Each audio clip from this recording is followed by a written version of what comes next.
Yogena chittasya padena vacham malam sharirasya cha vaidikena yopakarottam pravaram muninam Patanjalim pranjanidhanatosmi.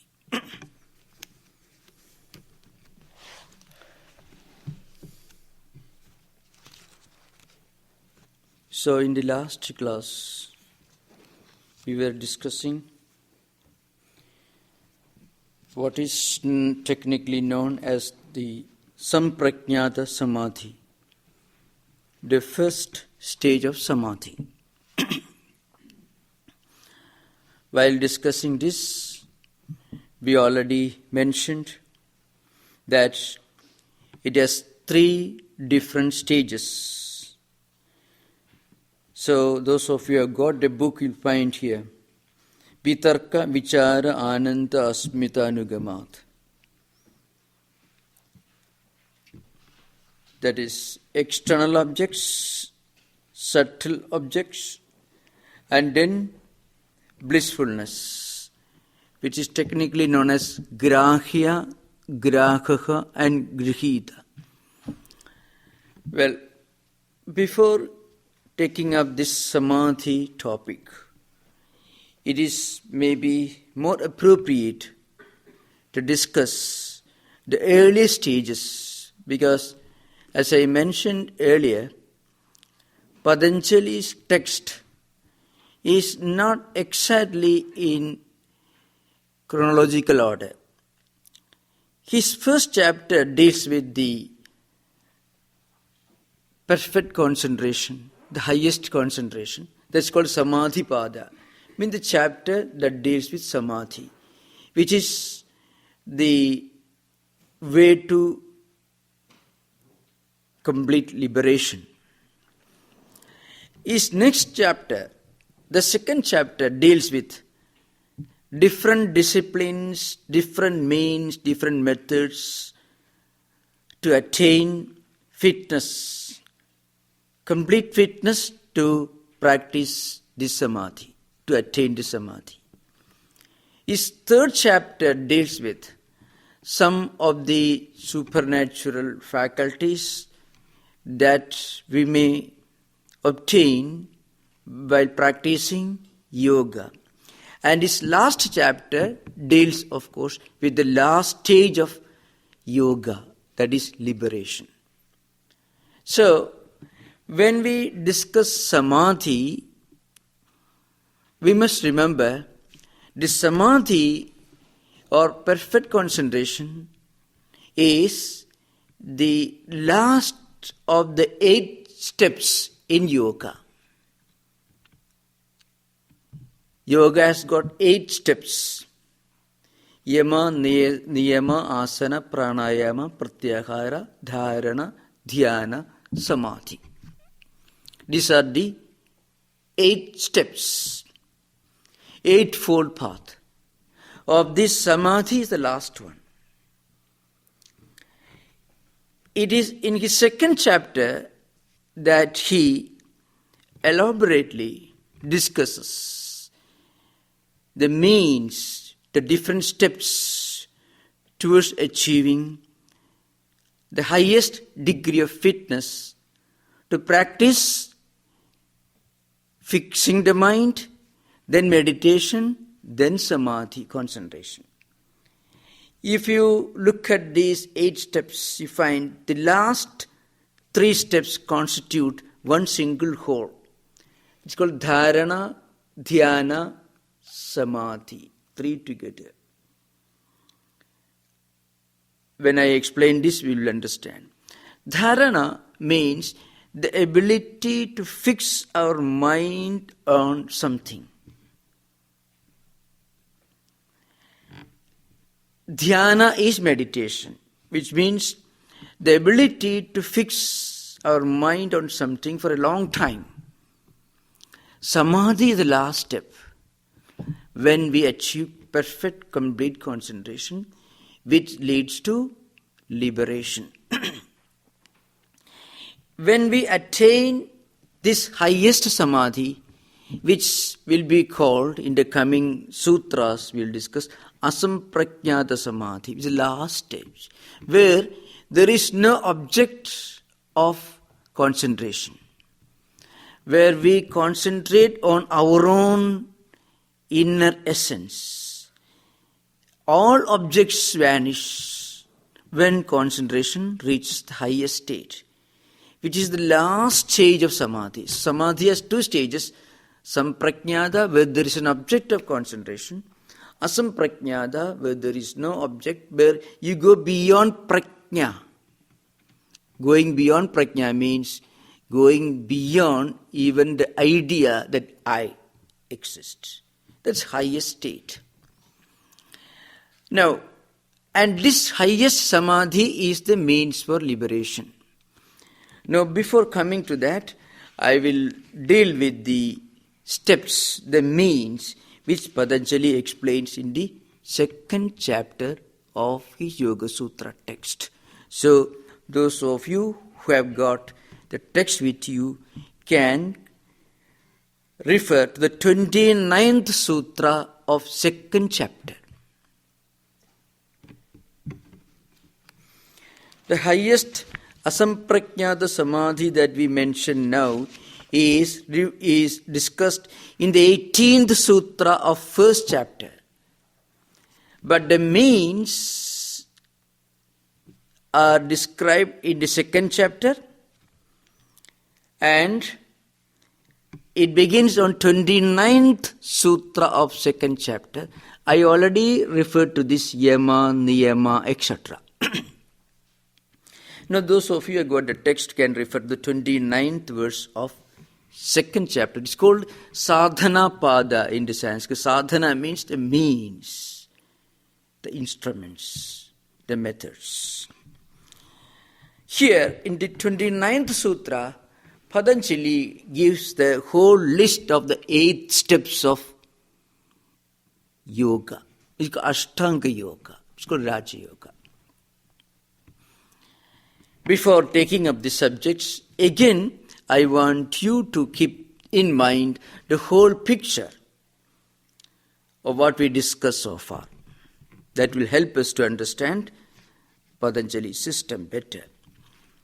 First, we must remember that Patanjali defines yoga as cessation of or stopping of our misidentification with different sense objects.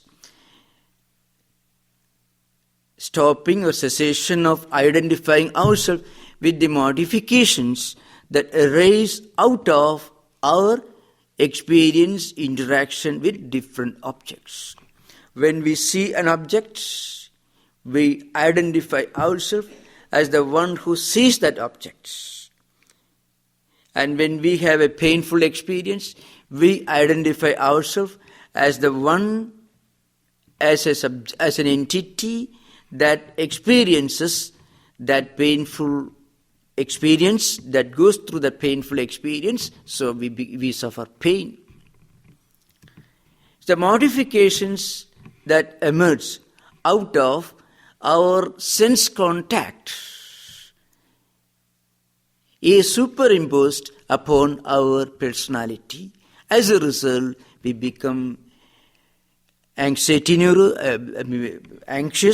we suffer from anxiety neurosis, depression, happiness, unhappiness, tension, stress, and so on.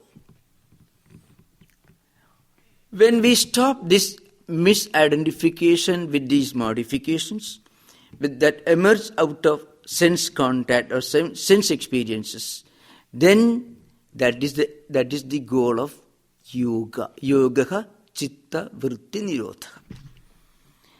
Now, how do these modifications arise? That should be kept in mind before coming to these subjects. As I mentioned earlier, whatever we do, whatever we experience, mentally, physically, or psychologically, will create a wave in the mind stuff. It's called vritti or modification. We can never do anything without this vritti or modification emerging in the mind system. A flash of thought, a glimpse of glance at a picture, a glimpse of an object, or the idea that emerges in our mind when we hear something. See, when suppose we sit here, we happen to hear the siren, the voice that coming, the noise that coming from a passing vehicle. Immediately you find, because of our association with the vehicles, we know that this noise is coming from that vehicle. So you will immediately visualize mentally seeing that vehicle. And then all these remain in the form of modifications or vrittis in the mind stuff. Also whatever we do consciously will create a vritti. This vritti or modification becomes a tendency. Modification is, in a way, grows. When many modifications coming together, many vrittis, waves related to an identical or similar experience get accumulated in the mind stuff, it becomes what is called in Sanskrit samskara, or a tendency. Samskara has the potency of repetition. Whatever becomes a samskara will go deeper into the mind stuff.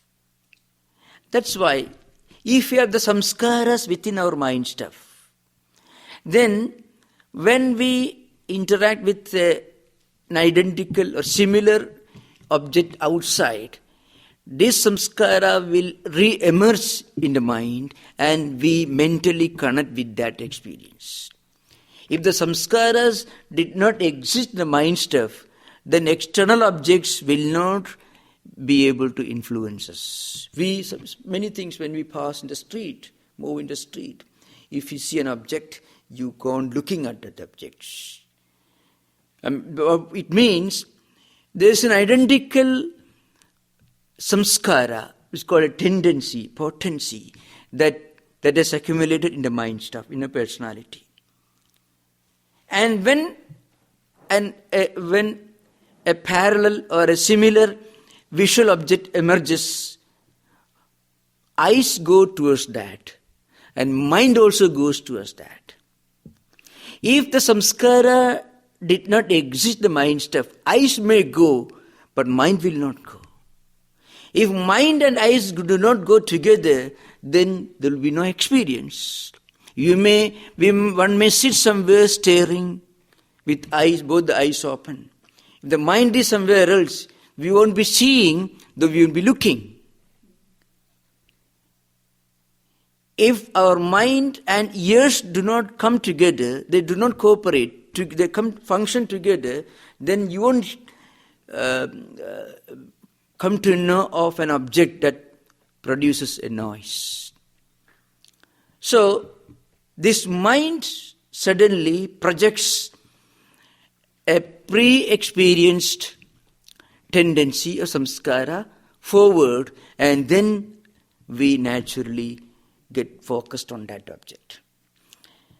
So you have to remember action, modification, tendency. Now, when a number of tendencies and potencies get accumulated, become intense, then what happens? It becomes what is called in Sanskrit a vasana. Vasana is nothing but a tendency or a potency which is action-oriented. We will have a vasana to do something means we will have a tendency, a strong tendency towards doing something or towards not doing something. Remember, so far as the creation or modification is concerned, psychologically speaking, action and non-inaction are the same. See, suppose, well, I will not do that. That strong will, I will not do that, also creates a tendency, negative. As much as the will that says, I will do that. Because we call it raga and dvesha, aversion and attachment. Aversion also is related to tendency. So remember, action that leads to modification, that becomes samskara or tendency or potency, that becomes vasana. What is vasana? Vasana is nothing but a samskara or a tendency or potency which is action oriented. So as I said last time, if you find in some families of musicians, for example, your small children will show a special genius, an aptitude to learn music. Not necessarily, but in many cases it happens.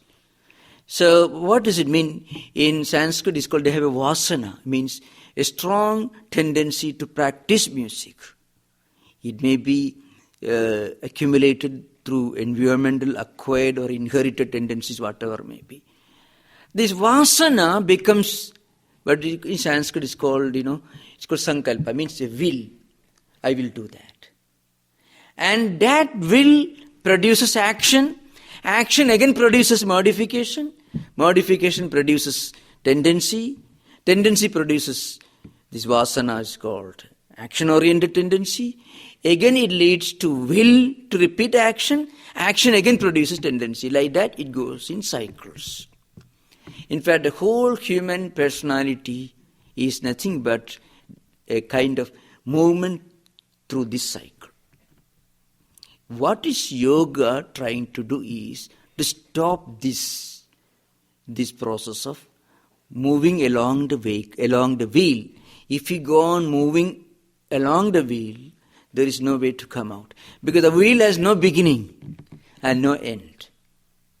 Wheel never begins anywhere. A cycle never begins anywhere. It never ends anywhere. So, in fact, this is what Buddha also taught in his Pali canonical literature. You find Sutta Pitaka and Abhidhamma Pitaka and Vinaya Pitaka. The three canonical literature of Buddhism in the Pali language. You find Buddha speaks of 4 sorrows, grief. And he speaks of a way to come out of this sorrow. The sorrow we experience by going through this cycle which Buddhists call samsara, a wheel. In all Buddhist traditions called samsara, which is created by trishna, or desire. And like that there is a 12 link chain of wheel, and we move on cycles. Yoga is nothing but an attempt to come out of this wheel. Now what are the disciplines that we are coming to this now? So, yama, niyama, asana, pranayama, pratyahara, dharana, dhyana, samadhi. These are the 8 disciplines. Of which, 1st, 2nd, 3rd, 4th and 5th constitute one unit. 6th, 7th and 8th constitute another unit. First is yama. I have given some elementary explanation of these disciplines at the time when we took up this yoga for the first time, the first few classes. Yama is a group of 5 fundamental disciplines which are universal in nature. So sometimes called Sarvabhauma Vrata. You find Patanjali's languages, these are all universal ethical principles. First is yama. That's what Patanjali says. The first step to enter yoga. Not only yoga, any kind of spiritual discipline. The first step is to practice these 5 disciplines which are together called yama. Of these, the first one is non-injury, non-violence. Non-violence doesn't mean physical non-violence, not abstinence from violent actions, but also violent tendencies. What the psychological insight of Patanjali is revealed in the commentaries. but the commentators like Vijnana Bhikshu and others make it an interesting point. They say violent activity and violent thought are equally violent from the yogi point of view. Because just physically avoiding an injury or doing harm to another person is not enough. If you have a tendency in our mind, what's called samskara, as I mentioned earlier, or vritti, modification I mentioned earlier. If there is the slightest violent or harmful tendency, even a flash of thought in our mind, that also can be a great obstacle in the practice of yoga. So, non-injury is the first one. Practice of non-injury or non-violence, mentally, verbally, physically, intellectually, in all respects.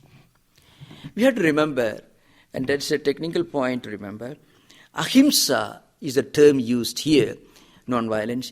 Here, this discipline is essentially an individual discipline. It is not a national philosophy. So sometimes, very often, when we discuss Gandhian non-violence or the philosophy of non-violence of Martin Luther King, Nelson Mandela, all the great world leaders who insisted on these great ideas, they all evolved this yoga ideal into a national philosophy for the whole world. That was a great thing they did. But in Patanjali's system, it is described as an individual spiritual discipline. That's why Patanjali says, not only avoiding violent action, but avoiding even a tendency, a thought related to violence is necessary to step into yoga. So that's a very significant point. When we use Sanskrit text, you come across the word ahimsa. Sometimes we are not familiar with this. We may misunderstand. Ahimsa here means a spiritual discipline that we should all follow individually in our internal and external life. Because if you interpret it as a philosophy for a nation, then you cannot think of internal discipline. So individual spiritual discipline, ahimsa. The second discipline that Patanjali speaks about is satya, means truthfulness. Truth can have different interpretations. Truthfulness, in the true sense of the term, goes along with non-violence. Well, there is a verse in one of our lawgivers, Manu, it's called Manu Smriti. It's a constitution that was written by a lawgiver, ancient Hindu lawgiver, around 6th or 7th century BC. According to many others, it was even more, it is of greater antiquity. So here he says, truth. See, suppose you see a man with some difficulty in walking. Oh, how are you, lame man? You call him lame? Or if a man who is half here, you call you a deaf man? It's truth, of course. You are not telling the untruth. So, something very interesting. So, the practice of truthfulness should be associated with the practice of non-violence. If you call a man, you are a dead man, it is really violence. You are injuring him mentally. So there is a verse in Manu, Satyam bruyad, priyam bruyad, na bruyad satyam apriyam, priyam cha anudam bruyad, esha dharma sanatanaha. It's a very interesting definition of real truth. You should speak the truth, but that truth should be appropriate. It should not be unpleasant. It should be pleasant. A truth, when we speak a truth, that should not be a cutthroat truth. As I said earlier, a blind man There may be some people will have some difficulty in the eyes formation, looking at it. There are very wonderful epithets people may use, invectives that people can find to call such a person without deviating from truth. But that will not be real truth. Because real truth should be conducive to the ideal of ahimsa or non-violence or non-injury. So this lawgiver says, tell the truth, satyam bruyat, priyam bruyat, but that truth should be said in a way without injuring another person. And if there is a truth which is, by telling that truth, you are not doing any good to anybody, either to the person about whom you are telling the truth or to yourself. So why should you tell that truth? Or if a person may be slightly tight-fisted, So there are many terms you used to call him, but it's not appropriate. So that's why all these 5 disciplines go together. That's an intricate ethical system that Patanjali puts forward. It should be truth, but that truth should not violate the principles of the earlier discipline, which is non-violence. And you should never speak a truth if by telling the truth you are doing injury to another person. Which means real truth should go along with the ideal of non-violence. It should not be harmful to anybody. That's the idea behind. So the second discipline is Satya. Now one may ask the question, why should we practice all these disciplines before we take up yoga? I mentioned this, I explained this on a few occasions till now. Of course, I was not referring to the Ashtanga Yoga at that time, but I mentioned many times, I'm just repeating briefly now, without being established in these disciplines. If anybody takes up intensive practice of even physical yoga, it could do a lot of harm to that person. As I said earlier, breathing exercises and physical yoga will produce a lot of energy and heat and enthusiasm in the body, because nervous system get activated, body becomes light, so you naturally feel more active and energetic. And at the same time, if we are not fully established in these fundamental ethical disciplines, it can do a great harm.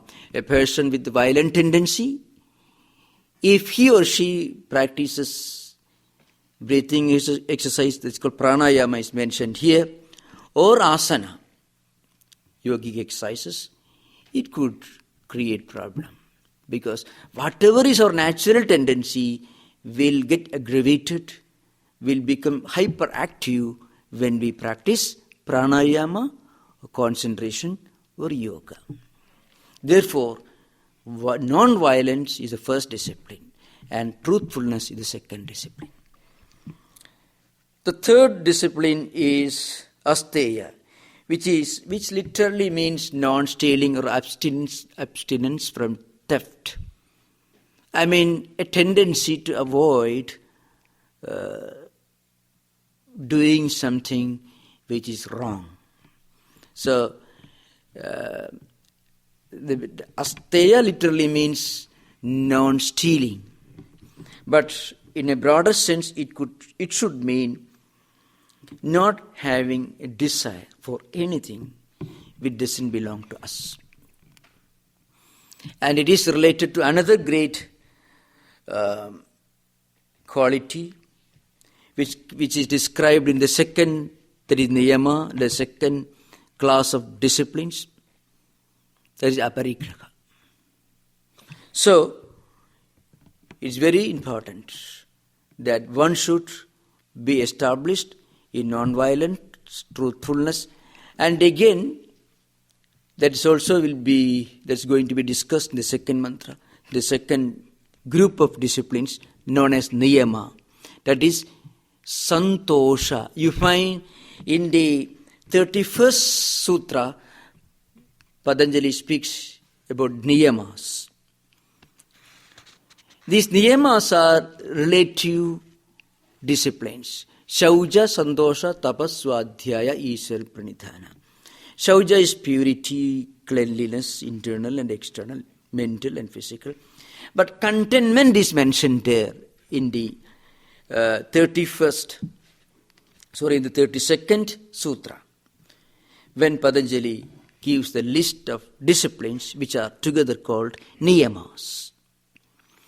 Contentment is important. Now, when we are fully contented with what we have, then we won't have any desire to do injury to another person. And we won't have a tendency to have a desire for something that does not belong to us. And then, naturally, we won't feel the need to deviate from the path of truth. So contentment is mentioned in the 32nd sutra that we are going to discuss. So, Brahmacharya. Brahmacharya is difficult to explain in the common parlance, but I should mention it literally means continence, leading a pure life, preserving the vital energy of the mental and physical system, which is essential for mental peace, psychological and physiological health. So that's why in ancient times, in many texts related to yoga philosophy, the great sages recommended the practice of discipline even for householders. Apart from their household duties and responsibilities, they should lead pure life. According to some of the ancient lawgivers, may appear to be somewhat old-fashioned and antique from our point of view, but it's very significant. In ancient times, householders, when they reach old age, when they can be sure that their lineage will be preserved, when they see the face of grandson or granddaughter, and when they find their hair is getting grey and cheeks are getting wrinkled, they should take to a forest hermitage and spend the rest of their lifetime in contemplation and meditation. It's called Vanaprastha. So Manu, the same lawgiver, says, Grigastasya yada pasyed vali palidam atmanaga apatyasya apatyam tada aranyam samasyed. An ancient recommendation given by Manu, the lawgiver. Those who are leading householders' life, when they reach a particular age, when they make sure they have made everything ready for their whole family, there is no more obligation. When they have seen the face of apatyasya apatyam, means when the grandparents could see the face of granddaughter and grandson, they can be sure the family lineage will be preserved. Then the grandmother and granddaughter should not continue visiting beauty parlors and whitening their teeth or blackening their hair, trying to reverse the evolution of human mechanism. Instead of that, they should take to a forest hermitage and spend the rest of their time meditation, contemplation. That's the idea behind. So this idea had a great significance for all times. All great intellectual, spiritual achievements were made by people who at one stage say goodbye to their biological drives and went beyond that and thought of higher transcendental values. In science, in art, in literature, in everything. This is the story. So, a great message is given here in the 30th verse. But remember, there is a special reason why Patanjali mentioned this here. That's very important. And that is with great significance. The point is, as I mentioned earlier, when we take to yoga, we are entering a new area where our inner potentialities will start manifesting more and more. Whatever natural tendencies we have, those tendencies, those faculties, creativity, all will be intensified, multiplied.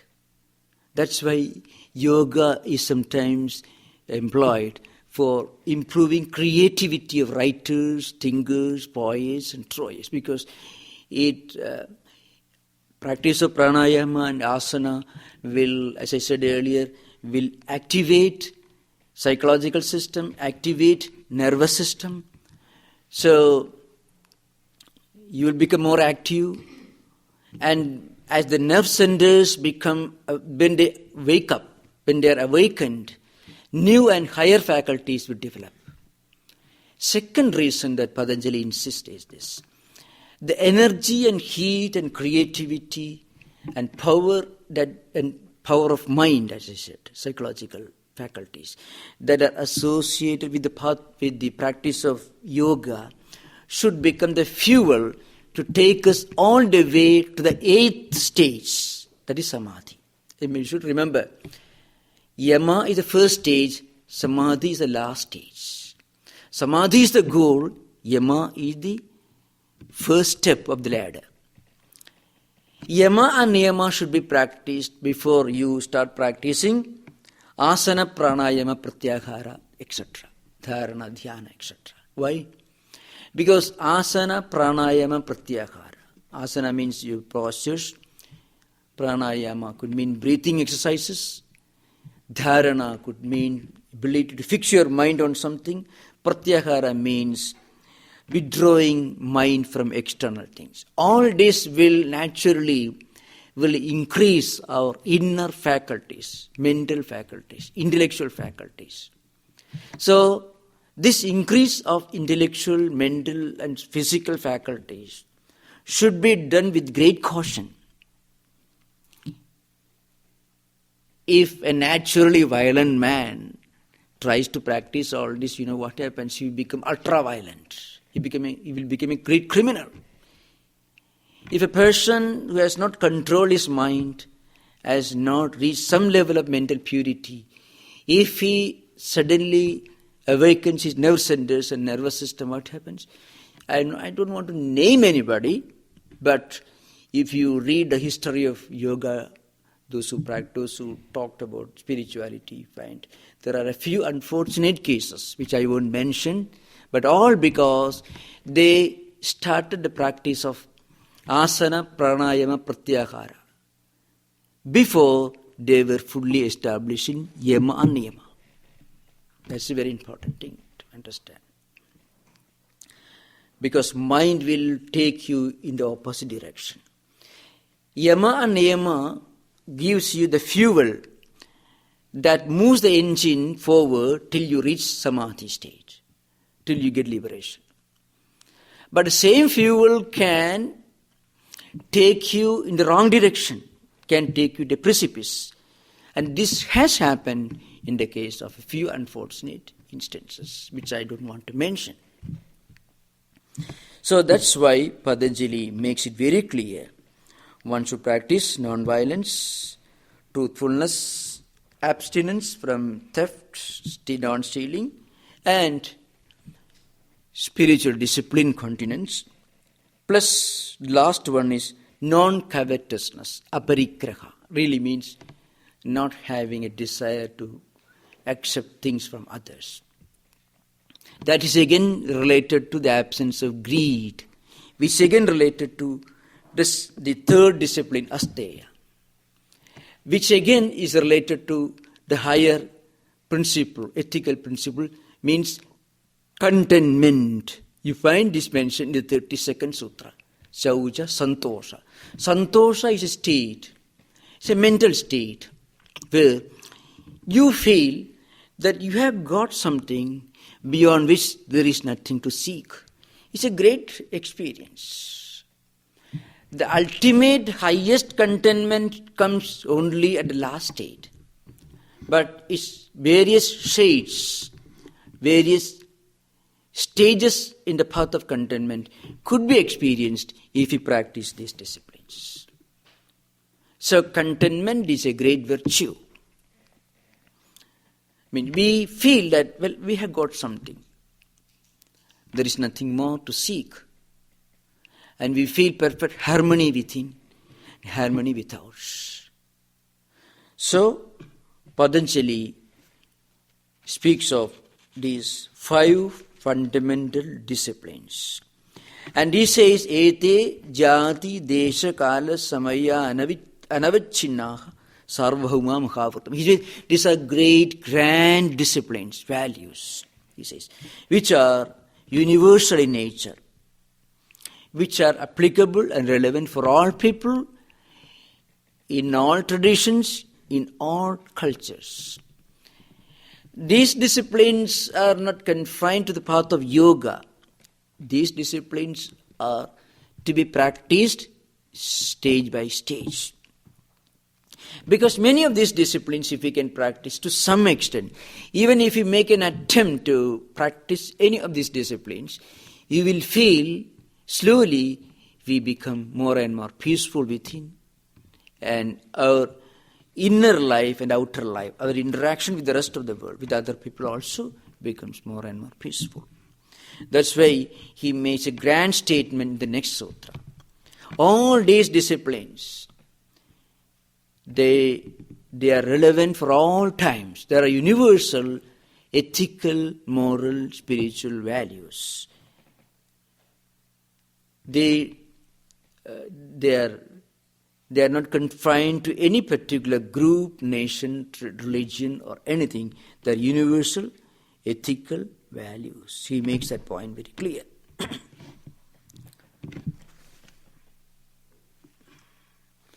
In the next sutra, 32nd sutra, he speaks of 5 disciplines which together are called niyamas.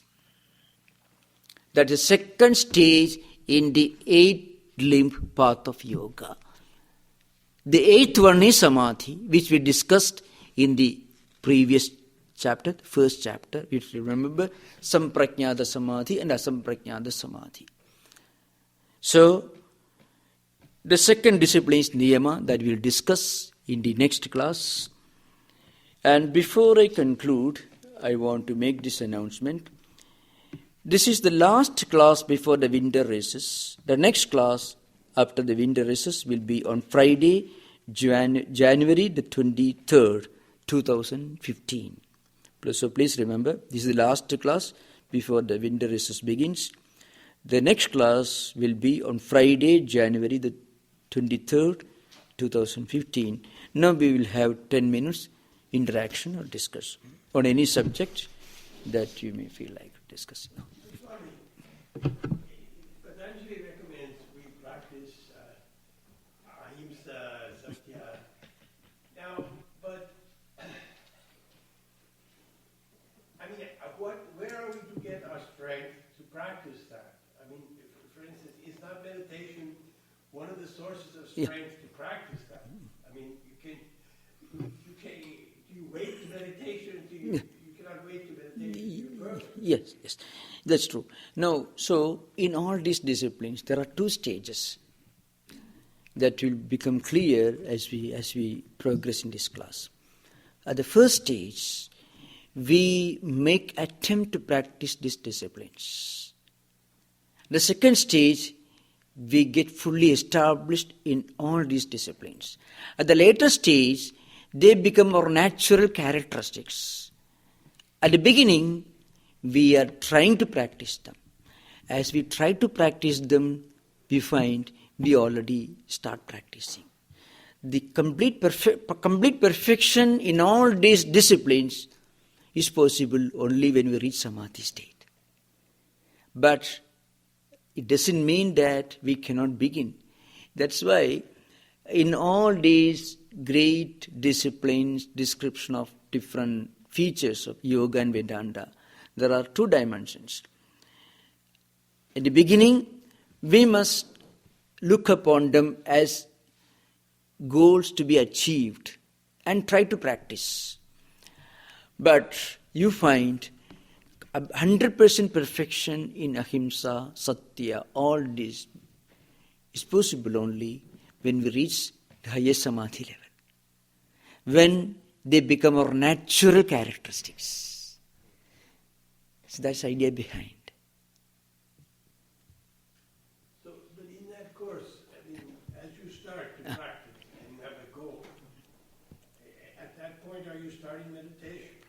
Yes, at that time one may read, one can start meditation, one can contemplate. Of course, at that stage meditation will not become real meditation as defined and explained in the text, but it will be some kind of contemplation, thinking and all that.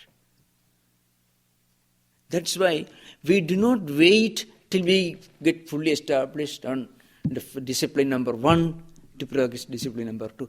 You find at one stage, you find they're all interrelated. They all are interrelated. We might ask the question, then why should they be explained? Different features and aspects of this discipline should be made clear. For that, they are categorized and divided into different groups and categories. Each one is related to other. For example, contentment. Without contentment, how can one practice truthfulness, non-stealing, non-receiving of gifts, etc.? All these are. So you find all these are interrelated. And then when we become contented, when we start practicing non-injury, etc., when we become mentally pure, Sauja is called. So all are interrelated. So to begin with, when we read these books, we gradually feel, we develop a tendency, an aptitude towards these ideas, great ideas. And you find once we are convinced of their relevance, we will slowly try, we will be drawn to start, you will have a beginning, we're drawn to start somewhere at one point. That's the idea.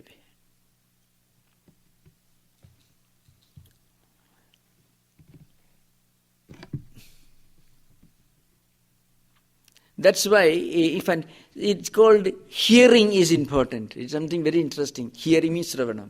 Hearing could mean listening, reading. I mean, at the grossest level, we become familiar with these ideas. That is always a great thing. Immediately we may not start practice at full stream, but then gradually our mind gets drawn towards that. And then you start practicing. Second point is, there is a special reason why I mentioned this. In the practice of Hatha Yoga and physical exercise, this should be mentioned because pranayama can create problems like schizophrenic problems, the delusions of reference, delusions of persecution, and also asthma. Delusions and asthmatic problems are often associated with the practice of breathing exercise, including retention of breath within. Because suddenly you find when you retain the breath within, the nervous system gets activated. And mind also suddenly becomes hyperactive. And if one is not at least intellectually familiar with the need to practice these disciplines, he may face a danger. If you are familiar with these ideas, you are familiar with the need to practice these disciplines, then one can, yes, this is a problem, I should be careful. So that alertness will be very important. Delusions of persecution, delusions of reference, and delusions of grandeur. These three delusions, and asthma. Asthma is purely health-oriented. That because when the matras, the measurement of retention and breathing in, breathing out, and retention or detention within or without. Antakumbha and Bagikumbha it's called. So if they are not properly guided or regulated, it could lead to asthmatic problems. That's one thing, if one practices for a long time. And another problem is it could lead to delusions of grandeur. You may suddenly start thinking you are Mahatma Gandhi or Julius Caesar, or Jesus Christ, all these things. It is really danger. Or if people start talking, you feel that they are conspiring against you, delusions of persecution, reference, all this. That's why in one context it is said, in one I read, the Swami Shivanandaji, the founder of Divine Life Society, once warned against intense practice of pranayama and breathing exercises, and also some of the complicated postures when the yoga became popular in the early decades of 20th century. But later teachers, they didn't go very deep into this. Of course, they guided, so there was no problem. But it could lead to problems. Please remember, Patanjali's system is not a book on physical exercise. It is an entirely different science. For that, there are 3-4 fundamental books, Gheranda Samhita and Hatha Yoga Pratipika and Shiva Samhita. 3 famous books which deal with Hatha Yoga, physical exercise, exclusively. The Patanjali doesn't directly deal with the system, but asana is one of the 8 angas, 8 limbs in the yoga system. So asana and pranayama are mentioned one after another. So one should practice, or one should become aware of the need to practice yama niyama before practicing, taking up pranayama, asana pranayama. That's the idea behind it.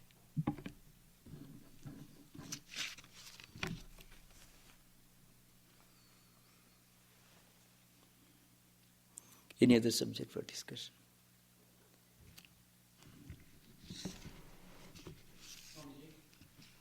You mentioned sense objects creating writings or waves in the mind stuff. Other people's minds can also affect ours. Yeah. In addition, I suppose maybe this is a sense object. How can we avoid negative writings or non-constructive writings from arising through our interaction with other individuals? Yes. Of course, we cannot avoid interacting with people. So every moment, every day, we deal with innumerable types of people. Not all of them transmitting positive, desirable vrittis. So this is a real problem. So one method is we should become aware of the need to associate with good people. Now, associating with good people may not be always easy. You don't have a large number of great saints assembled in front of you. So one way to do this is to associate with great people through their great ideas. Swami Tattwamayananda was one of the senior monks who preached in this country and also Europe during the early decades of 20th century, before the start of the Second World War. So he was asked this question. So he mentioned one solution. We must develop a kind of internal mental filtering system. A filtering system, which means if we can develop a faculty, an inner faculty to discern, to avoid negative, undesirable modifications, influences, then their impact will be less. That's an idea behind. So we should become aware of this. And again, without worrying much about not associating with undesirable people, we must keep associating with good ideas, good thoughts, good ideas. You need not try to avoid running away towards east. You just move in the opposite direction. If you want to avoid the east, just move towards the west. If you want to avoid the west, move towards the east or any direction. So without worrying about the undesirable influences or vrittis, we must keep doing good things thinking good ideas and feeding the mind, our mind, with more and more positive, desirable, healthy tendencies and modifications and vrittis. So that will naturally keep our mind immune to the influence of negative things. That's the idea. Any deliberate effort to avoid unnecessary influences is not going to work. But we must keep moving towards the West without bothering about avoiding moving towards the East. Keep moving in the positive direction. So feeding the mind with positive thoughts, positive ideas, through positive associations. If you can't get people, you can feed the mind with good ideas, reading, discussing, lecturing, contemplating, listening to things like that. That's the idea.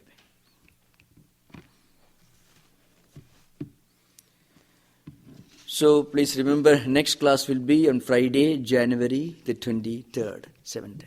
Thank you. Om Shanti Shanti Shanti Hari Om Darshan Sri Ramakrishna Arpanamastu.